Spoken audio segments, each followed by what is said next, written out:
হিন্দু ভাইদের যখন পূজা হয় হদারমিন্দ্র মহাশরিন্দ্রম ইয়া দেবী সর্বভূতেষু রূপে ওম নমস্তুতে সেই নমঃ নমঃ পূজা হয় কি হয় না? বেদ বলে দিয়েছে শোনো, ইথং কৌলগত প্রায় জানিষু পরধর্মনি ধর্মত্তনৈষাতেন ভাগবন বতরিষ্যতি অততে সংভবিষ্যতে মনংসে বেশদানিব বাসুদেবঙ্গরাঙ্গীতি পুণ্যগন্ধানি নিষ্পর্শাম ঈশ্বো সর্বস্ব জগতং ব্রহ্ম সর্বদং খালিদং ধর্মবাহং পাপমাদং আল্লাহ ইল্লাল্লাহ ওয়ানাদি স্বরূপাই জগতং মায়ানং পশু সিদ্ধনম জলচরণম না দ্বিতীয়ম না তৃতীয়ম চতুর্থম না পঞ্চুতে না পঞ্চম না ষষ্ঠম সপ্তম না পঞ্চুতে না অষ্টম না নবম দশম না পঞ্চুতে। বেদ বলে শোনো, আমাদের হিন্দু ছেলেরা বলছে আমাদের থানার গায়ে ঠিক দক্ষিণ সাইডে আমাদের একটা মণ্ডপ তৈরি করা আছে, দুর্গা পুজো হয়, ওই মণ্ডপে জলসা হবে। হুজুর আপনি কি বলছেন বলেন? তা আমি বললাম আলহামদুলিল্লাহ। Isha HD Media, the Islamic YouTube channel. তবে আপনারা বীরভূম ডিস্ট্রিক্টের মানুষ, ঝোল না হলে আপনারা খাবার খেতে পারেন না, তাই না? তবে আমরা বর্ধমান ডিস্ট্রিক্টের মানুষ কষা কষা হলেই ঠিক আছে। আপনারা কষা কষা পছন্দ করেন না ঝোল ঝোল? এতক্ষণ তো ঝোল ঝোল চলছিল। এ বাবাজিরা ভাইরা আমার, তবে আমি আপনাদেরকে একটু কষা কষাই দেবো। কষ্ট হবে, একটু জ্বলন হবে, মনে মনে রাগও হবে। এই মুসলমান সোনার টুকরো বন্ধুরা আমার, সুধী মানুষেরা, সম্মান কার বেশি? সম্মান কার বেশি? এ নারী জাতি বোঝে? বোঝে? ছি ছি ছি ছি, লজ্জাও লাগে না? আপনাদের এখানে তো মা বোনটা ভালো, পেট বার করে বন্ধনের লোন টোন আনতে যায় না। আমি একদিন সকালবেলায় জলসা করে বসে আছি, আর দেখছি একটা আমাদের পাড়ার ভাবি মহিলা গাল পালিশ মেরে ঠোঁট পালিয়ে দিয়েছে, আবার কাজল দিয়েছে, কাঁধে একটা ব্যাগ নিয়ে। আমি মনে মনে ভাবছি হয়তো হাল সালে ব্যাংকে কোনো ম্যানেজারের চাকরি টাকরি পেয়েছে। আর কি বাবা কোথায় যাচ্ছে ভাবি? জানো না স্যার আসবে গো। কে আসবে বলো? কে আসবে? স্যার আসবে। তোমার স্বামীটা মরে গেছে। স্বামী কেন মরবে? স্বামী ঘরে বসে বসে বিড়ি খাচ্ছে। আর তোমার স্বামীকে বলে দিও ও যেন গলায় দড়ি দিয়ে মরে যায়। কেন? স্বামী ঘরে বসে আছে আর বিবিকে বলে স্যারের কাছে টাকা আনগা, যা সংসার চালাবো। লজ্জা লাগে না? ও স্বামী মরে যায় না কেন? বউকে দিয়ে ইনকাম করাচ্ছে। হ্যাঁ, এ নারী বোঝে। রাস্তা দিয়ে চললে পরে পেটের অর্ধেকটা বার করে করে দিয়ে যায়, একটা বুক ঢাকা দেয় তো অপর বুকটা বার করে করে দেখায়, দেখ আমার কারখানার মালগুলো দেখ। লজ্জা আছে? আবার এখন তো মেয়ে ছেলে দেখি ছেঁড়া প্যান্ট করছে। হচ্ছে কি বলছে না বলো? আচ্ছা আগেকার মা খালা দাদু দাদিরা কোনদিন ছেঁড়া প্যান্ট পরেছে? অভাবের কারণে হয়তো ছেঁড়া প্যান্ট পরতো। এখন আবার ওখানে ছেঁড়া নাই, এইখানে ছেঁড়া, পাছার কাছে ছেঁড়া। আর সামনের দিকে যদি প্যান্টে ছেঁড়া হয় ওই প্যান্টের দাম বেশি। হ্যাঁ, কিছু কিছু মানুষ বলছে কি আর বলবো, জামানা খারাপ। কি বলছি বলো? এই জামানাকে গাল দিও না, জামানা ঠিক আছে। হ্যাঁ, আগের মতো শান্তি তো আর এখন পাওয়া যায় না। মানুষগুলো পাল্টে গেছে, পাল্টাইনি জামানা। আগের মতো শান্তি তো আর এখন পাওয়া যায় না। মানুষগুলো পাল্টে গেছে, পাল্টাইনি জামানা। জামানা ঠিকই আছে, মানুষ সব পাল্টে গেছে। মানুষ সব পাল্টে গেছে, জামানা ঠিকই আছে। চুলগুলো খাটো খাটো, প্যান্ট শার্ট আটো শাটো, সানগ্লাস চোখে তার যেন কোন জমিদার। চুলগুলো খাটো খাটো, প্যান্ট শার্ট আটো শাটো, সানগ্লাস চোখে তার যেন কোন জমিদার। সুজোড়া পায়ে দিয়ে কাঁধে এক ব্যাগ নিয়ে, সুজোড়া পায়ে দিয়ে কাঁধে এক ব্যাগ নিয়ে, ঠোঁটে দিয়ে লিপস্টিক, হাসে শুধু ফিক ফিক। কাছে গিয়ে দেখি হাই এ তো পুরুষ মানুষ না, মাশাআল্লাহ আল্লাহ দাঁড়িয়ে আছে মিশজুরি না। আর আগের মতো শান্তি তো আর এখন পাওয়া যায় না, মানুষগুলো পাল্টে গেছে, পাল্টাইনি জামানা। জামানা ঠিকই আছে, মানুষ সব পাল্টে গেছে, মানুষ সব পাল্টে গেছে, জামানা ঠিকই আছে। কথা বলেন ঠিক কি না? এ মুসলমানের ছেলেরা, এ নওজোয়ান যুবকেরা, একমাত্র অভাব হলো একটা জিনিসের। আচ্ছা, আপনারা যে আজকের এই মজলিসে বসেছেন, একটা মানুষ বলেন আপনারা কি কারণে বসে আছেন? কি কারণে? কি কারণে? জান্নাত পাবো বলে? কি কারণে? আচ্ছা, একটা মানুষ বলেন মুসলমানের সর্বপ্রথম ফরজ কোনটা? জালসা অনেক শোনা হয়ে গেল। কি বলেন? নামাজ। নামাজ। আর কেউ বলতে পারেন একটা মুসলমান ইমানদারের সর্বপ্রথম ফরজ কোনটা? সেটা হলো জ্ঞান অর্জন করা। জ্ঞান অর্জন করা। শিশুকালেই আপনাকে জ্ঞান সর্বপ্রথম অর্জন করতে হবে। জ্ঞান যদি আপনি না রাখেন, ঈমান যখন তখন বেরিয়ে যাবে। আচ্ছা বলুন, হিন্দু ভাইদের যখন পূজা হয়, পদারবিন্দুর পদারবিন্দুর মহাশরিন্দ্রম ইয়া দেবী সর্বভূতেষু রূপে ওম নমস্তুতে সেই নমো নমোহা, পূজা হয় কি হয় না? আচ্ছা, ইসলাম যে সর্বশ্রেষ্ঠ, শুনে রেখে দেন। দাসের ঘরের ছেলে মনে মনে ভাবলো যে আমার ধর্মে আমার ইজ্জত নাই, তাহলে আমি আমার ধর্ম আর রাখবো না, ইসলাম ধর্ম দেখি। ইসলাম ধর্মটা রিসার্চ করার পরে ইসলাম ধর্ম গ্রহণ করবে। হ্যাঁ, এই গত রমজানে মালদিয়া পুকুরিয়া থানার এলাকার সন্নিকটে বাড়ি একটা অমুসলিম বামুন ঘরের ছেলে এই আমার মতো গুনাহগারের হাতে হাত দিয়ে 6 মাস পিছনে পিছনে ঘুরে বেরিয়েছে। গত রমজানে কালমা লা ইলাহা ইল্লাল্লাহু মুহাম্মাদুর রাসূলুল্লাহ কালেমা পড়ে ঈমান নিয়ে এসেছে। বলো সুবহানাল্লাহ। শুধু নাম করব না আর তার গ্রামের নামটা বলবো না। ছেলেটা অনুরোধ করেছে, হুজুর এখন বলিয়ে না, আমার ঘরে তাহলে আর ঠাঁই হবে না। ছেলেটা হিন্দু ঘরের ছেলে, কুরআন পড়া শিখে নিয়েছে।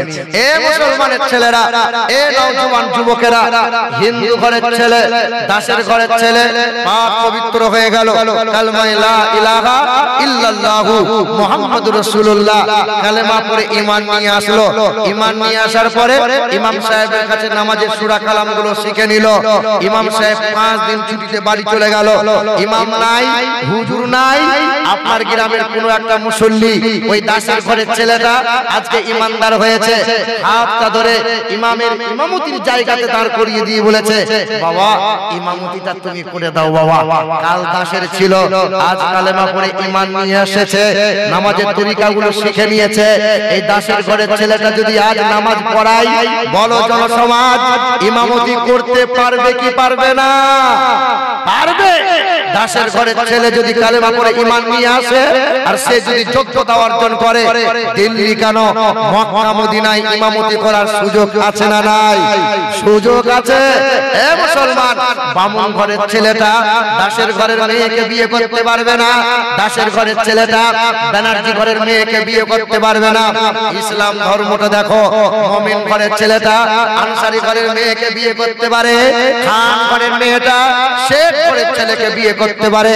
হিন্দু ধর্মের নিচু জাত উঁচু জাত আছে, হিন্দু ধর্মে ভেদাভেদ আছে, ইসলাম ধর্মে তা নাই। কে কালো কে ফর্সা, কে উঁচু কে নিচু দেখার কোনো সুযোগ নাই, কে খান কে শেখ এটা দেখার কোনো সুযোগ নাই। যে দেশের হোক না কেন, যে জাতির হোক না কেন, যে মতের হোক না কেন, প্রফেসর দাঁড়িয়ে গেছে, প্রফেসরের কাঁধে কাঁধ মিলিয়ে চাকর দাঁড়াবে, মাস্টার দাঁড়িয়ে গেছে, মাস্টারের কাঁধে কাঁধ মিলিয়ে শ্রমিকটা দাঁড়াবে। এর নাম হলো দ্বীন ইসলাম। জোরে বলি সুবহানাল্লাহ। এই কিছুদিন আগে নলহাটি থানাপাড়ার যুবকরা আমাকে নিমন্ত্রণ করেছে 6 মাস আগে, হুজুর আপনাকে নিয়ে একটা মাহফিল করব, কারণ আমাদের এলাকার হিন্দু ছেলেরা আপনাকে খুব ভালোবাসে। তা আমি বললাম করো। জালসা করার 4 দিন আগে ছেলেরা ফোন করে বলছে হুজুর জালসা যে করব, আমরা মনে মনে ধারণা করেছিলাম মসজিদের 2 তলায় করব, কারণ বাজারে আমাদের যে ময়দান নাই, জায়গা নাই, খোলা মাঠ নাই। তো আমাদের হিন্দু ছেলেরা বলছে আমাদের থানার গায়ে ঠিক দক্ষিণ সাইডে আমাদের একটা মণ্ডপ তৈরি করা আছে, দুর্গা পুজো হয়, ওই মণ্ডপে জলসা হবে, হুজুর আপনি কি বলছেন বলেন। তা আমি বললাম আলহামদুলিল্লাহ, হিন্দু ভাইরা যদি দুর্গা মণ্ডপটা ছেড়ে দেয়, এই যে খবর লাগাবেন 1 সপ্তাহ আগেকার কথা বলছে, হিন্দু ভাইরা দুর্গা মণ্ডপটা 1 দিনের জন্য ছেড়ে দিয়েছে।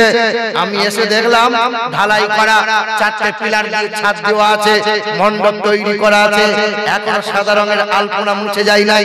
জুতোগুলো খুললাম, জুতো খুলে হিন্দুদের সম্মানার্থে মণ্ডপে দাঁড়ালাম, ওয়াজ 2 ঘন্টা করলাম। হিন্দুরা ওয়াজ শুনেছে, পুলিশ প্রশাসন দাঁড়িয়ে ওয়াজ শুনেছে, মুসলমানরা বসে ওয়াজ শুনেছে। সেই হিন্দু সমাজের মানুষেরা টাকার মালা করে নিয়ে আমার গলায় দিয়ে বলতেছিল আপনি তো গুরুদেব, আপনি তো গুরুদেব। আমি বললাম শোনো বন্ধু, জাতি ধর্ম দলমত নির্বিশেষে এই দেশের মাটিতে হিন্দুদের যত অধিকার আছে, এই দেশের মাটিতে মুসলমানদের ততটা অধিকার আছে।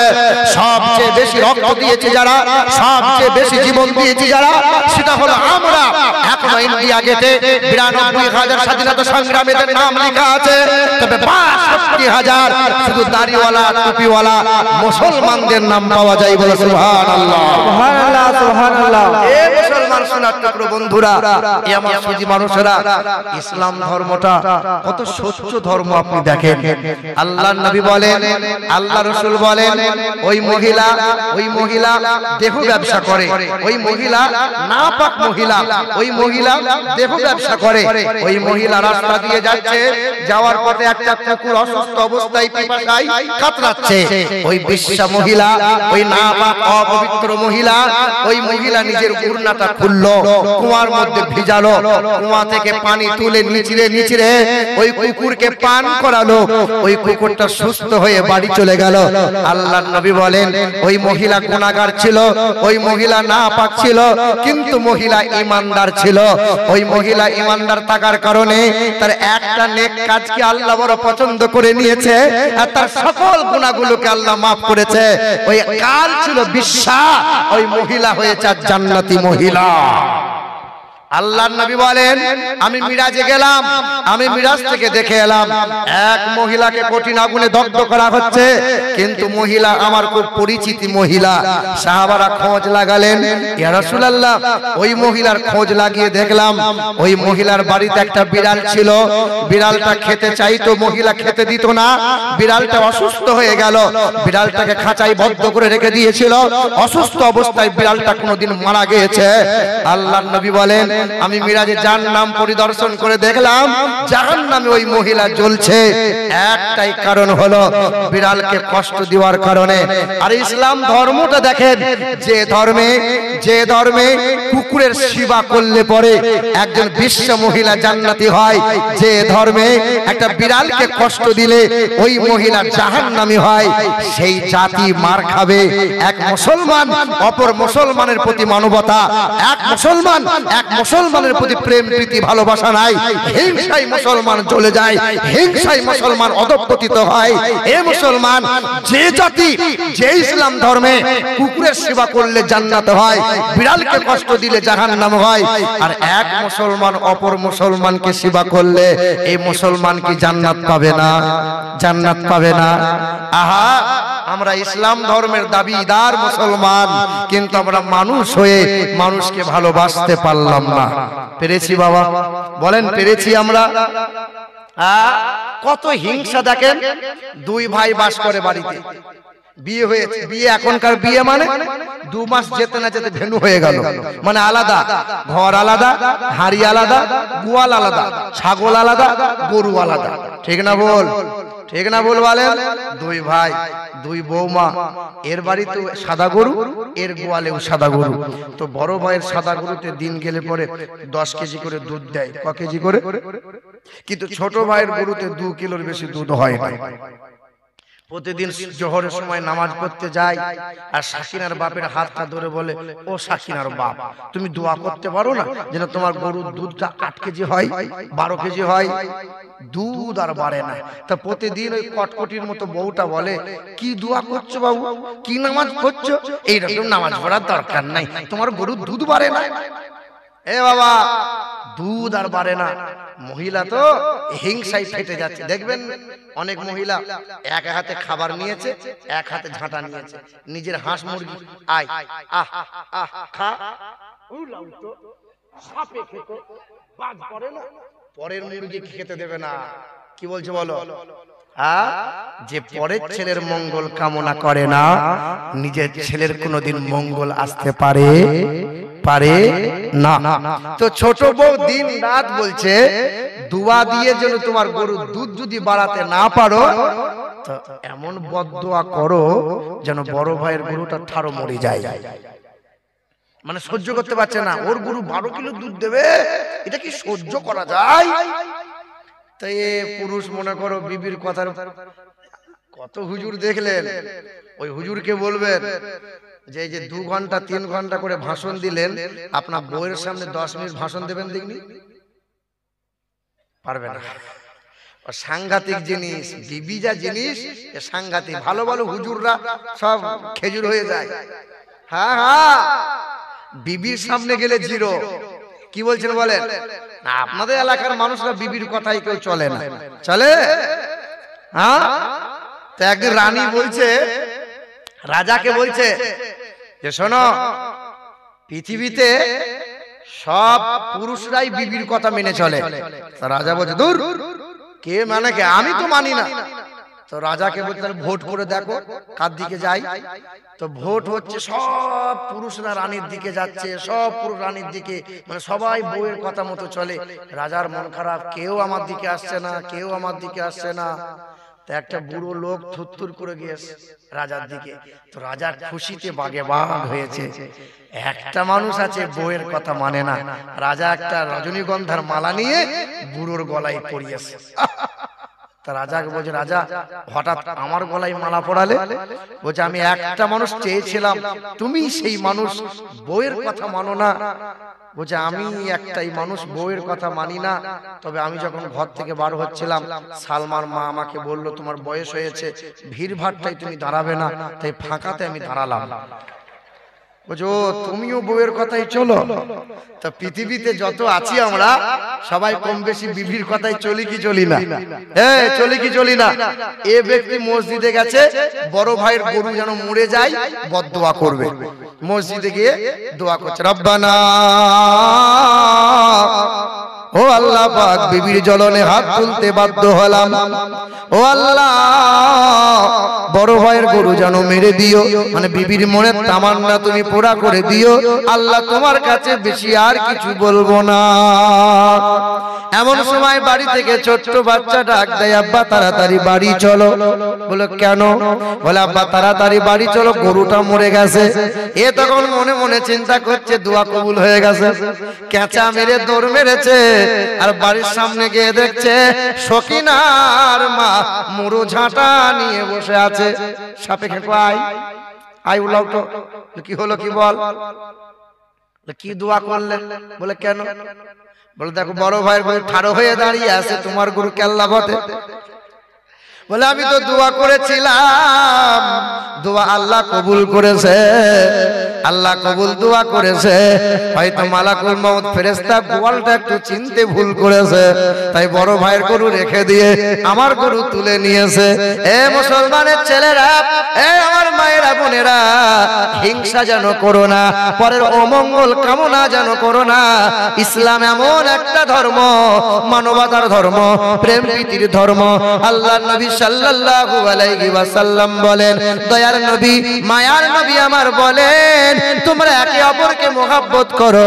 বেদ বলে দিয়েছে শোনো, ইথং কৌলগত প্রায় জানিসু পরধর্মনি ধর্মত্তনাই সাতেন ভাগবান বতরিষ্যতি অততে সংভবিষ্যতে মনংসে বেশদানিব বাসুদেবঙ্গরাঙ্গীতি পুণ্যগন্ধানি নিষ্পর্শাম ঈশ্ব সর্বস্ব জগতং ব্রহ্ম সর্বদং খালিদং ধর্মবাহং পাপমাদং আল্লাহ ইল্লাল্লাহ ওয়ানাদি স্বরূপাই জগতং মায়ানং পশু সিদ্ধনাম জল চরণম না দ্বিতীয়াম না তৃতীয়াম চতুর্থ না পচ্যুতে না পঞ্চম না ষষ্ঠম সপ্তম না পচ্যুতে না অষ্টম না নবম দশম না পচ্যুতে। বেদ বলে শোনো, পৃথিবীর জমিনে মানব জাতির কল্যাণ কর্তা বিশ্বের মহান নেতা জগৎগুরু রহমাতুল লিল আলামিন হয়ে আসবেন একজনা। তিনি হবেন কালো মানুষদের মুক্তির সূর্য, তিনি হবেন নারীর স্বাধীনতার অগ্রদূত, যিনি জীবনে কখনো কোনো দিন মানব অথবা দানবের সাথে দুর্ব্যবহার করবেন না, যিনি জীবনে কখনো কোনো দিন কোনো পশু পক্ষীর সঙ্গে দুর্ব্যবহার করবেন না। আসবেন তিনি সেই মহান প্রতিপালকের দরবার থেকে, ঈশ্বর সর্বস্ব জগতাং ব্রহ্ম, তিনি হবেন ঈশ্বর, তিনি হবেন সর্বস্ব, তিনি হবেন সর্বশ্রেষ্ঠ, তিনি হবেন মহান প্রতিপালক, তিনি হবেন জ্যেষ্ঠ, তিনি হবেন আল্লাহু আল্লাহ। বলো মুসলমান, আসমান ও জমিনের মালিক কে? হায়াত ও মাউতের মালিক কে? এত আস্তে করে আল্লাহ আবার বলছে আমরা ফিলিস্তিনের পক্ষে আছি, কলজে ফাটিয়ে দেবো। এইরকম আল্লাহ বলছো? মিছিল হলে তখন তো বলতে হবে না কোদালের বাপ একটু জোরে বল। এখন এত মাল চিৎকার করবে, গলার আওয়াজ সব বসিয়ে ফেলবে। বলো আসমান ও জমিনের মালিক কে? আর একটু আস্তে করে বলো জান্নাত ও জাহান্নামের মালিক কে? আর একটু মহব্বতে বলো, আর একটু উচ্চ স্বরে বলো আনন্দ নিরানন্দের মালিক যিনি আল্লাহ। বলো রুজির মালিক কে? তকদিরে ভালো হয় আর মন্দ হয় কার ইশারায়? এই মায়ের পেটে সন্তান দান করে কে? বিশ্বাস করেন? ব্যবসা করে, ব্যবসা সকালবেলায় খুব জরুরি একটা মালের প্রয়োজন পড়ে গেছে। মোহাম্মদকে বলছে, এই গোলাম মোহাম্মদ তাড়াতাড়ি দোকান খোলো তো। ওই বেটা কি করে, দুটো ধূপ নিয়েছে, ধূপটা নিয়ে একবার পশ্চিম দিকে যায়, একবার পূব দিকে যায়, একবার খাজার মাজারে যায়, একবার দাতা বাবার মাজারে যায়। ভাই তাড়াতাড়ি মালটা দাও। এই ধূপ দেওয়া হয়নি, থাম। এ বলছে রুজির মালিক আল্লাহ, আর এ জলসার মজলিসে বলছে রুজির মালিক আল্লাহ, কিন্তু ধূপ না দিলে মাল বিক্রি, মাল বিক্রি, দোকানে বরকত হবে, মাল তেমন বিক্রি হবে। মানে ধূপের কারণে বিক্রি হয়। বলো অনেক সময় ড্রাইভাররা গাড়ি চালায়, চালাতে চালাতে হঠাৎ করে রাস্তার পাড় দিয়ে বিড়াল পেরিয়ে যায়। ড্রাইভার তখন গাড়ি থামিয়ে দেয়, আর গাড়ি যাবে না, স্টার্ট বন্ধ করে দেয়, লাইট বন্ধ করে দেয়, এমন এমন 3 বার করে নেয়। কেন যাবে না? বলে তোমরা কি জানো না, রাস্তা দিয়ে বিড়াল পেরিয়ে গেলে বিপদ হবার আশঙ্কা। ঠিক না বল? এ বাবাজিরা ভাইরা আমার, ওয়াল কদরি খাইরিহি ওয়া শাররিহি মিনাল্লাহি তাআলা। এই দুনিয়ার মানুষেরা বিড়ালের কারণে কোনোদিন বিপদ আসতে পারে না, এটা মানুষের ধারণা। ইমানদার যারা হবে এই রকম ধারণা যেন রাখবে না। সেদিন ওমরপুরে বাস স্ট্যান্ডে দাঁড়িয়ে আছি, চা খাবো, আর একটা চোখ এরকম করেছি, আর দাড়িওয়ালা লোক বলছে 2 হাত চোখে দেন, 2 হাত চোখে দেন। কেন বলছে জানেন না, সব লোকে বলে এক চোখে হাত দিলে ঝগড়া হয়, আর তোমার সাথে জীবনে তো আমার কোনদিন মোলাকাত নাই, তো তোমার সাথে ঝগড়া হলেই আমার কোনো যায় আসে না। হে বাবা, এইসব কুধারণা। অনেক মহিলারা আবার বলে ভুলেও যেন জুড়া কলা খাবে না। কি হবে? কি হবে? আচ্ছা বলো, একটা দেয়, দুটা দেয়, তিনটা দেয়, দেয় কে? কলা দেয়, কলা না না, এ আমার মা বোনেরা, জোড়া কলার খাওয়ার কারণে কোনোদিন জোড়া সন্তান হয় মুসলমান এইরকম ধারণা করা যাবে না। অনেক বুড়িমারা বলে, অনেক দাদিমারা বলে, মাথায় যদি দুটা টিকে হয় জোড়া বিয়ে হয়। না না, অনেক মহিলারা বলে রাত হলে ঘরে ঝাড়ু দেওয়া যায় না, গাছের ফল ফুল পাতা ছিঁড়া যায় না। না আমার মায়েরা, এইরকম ধারণা করা চলবে না। এ মুসলমানের ছেলেরা, এ নওজোয়ান যুবকেরা, খুব মনোযোগ সহকারে শোনেন। আল্লাহর নবীর জন্য বেদ বলে দিয়েছে, অষ্টগুণ প্রশংসি পজন্তি কৌলাঞ্চ তমস্ততঞ্চ বহুভাষিতাচ দানাং যথা শক্তি কৃতজ্ঞতাচ। হা হা, পৃথিবীর জমিনে মানব জাতির মুক্তির দাতা হয়ে আসবেন তিনি হবেন অল্পভাষী, তিনি হবেন মিষ্টভাষী, তিনি হবেন কৃতজ্ঞতা, তিনি হবেন প্রশংসিত, তিনি হবেন দানশীল, তিনি হবেন মানব জাতির কল্যাণকর্তা, তিনি হবেন আকাই নামদার তাজদারে মদিনা হাবিবে কিবরিয়া জনাবে মুহাম্মদুর রাসূলুল্লাহ।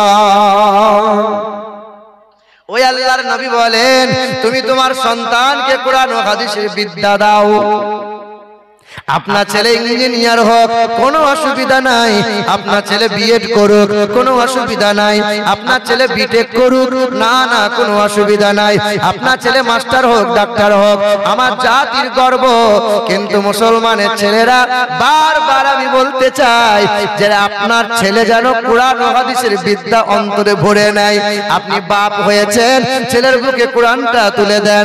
আপনি মা হয়েছেন, মেয়ের মাথায় কাপড়টা টেনে কোরআনটা বুকে দিয়ে মক্তবে মাদ্রাসায় পাঠিয়ে দেন। হ্যাঁ মা, তুমি তোমার ছেলেকে ইংরেজি পড়া শেখালে, ইংরেজি ভাষায় কথা বলা শেখালে। ইংরেজি ভাষা কবরডাঙ্গায় চলবে না, ইংরেজি ভাষা বাবার জানাজাতে চলবে না, ইংরেজি ভাষা বাবার কবর জিয়ারতে চলবে না, ইংরেজি নামাজে দাঁড়িয়ে গেলে চলবে না, ইংরেজি তোমার বিভাগের সময় চলবে না। কোরআন চলবে, কোরআন। কোরআন হলো আল্লাহর ভাষা, জমিনে নবী মুস্তাফার ভাষা। কোরআন হলো কবরের ভাষা, কোরআন হলো আখিরাতের ভাষা। কোরআন সব জায়গায় চলবে, সব জায়গায় ইংরেজি চলবে না। আরে মাস্টার যত বুড়া হয়, মাস্টারের সম্মান তত ধীরে ধীরে কমে যায়। যতদিন মাস্টারি আছে বিবি তার সম্মান দেয়, যতদিন মাস্টারি আছে পাড়ার মানুষ ইজ্জত দেয়। বুড়া হয়ে গেছে আর চাকরি নাই, কেউ তারে পোজে না। কিন্তু আলেম ওলামা যার বুকে কোরআনের বিদ্যা আছে, এ যত দিন যায়, যত মানুষটা মুরব্বী হয়, আল্লাহ পাক তার ইজ্জত আর সম্মান বাড়িয়ে দিয়ে যায়।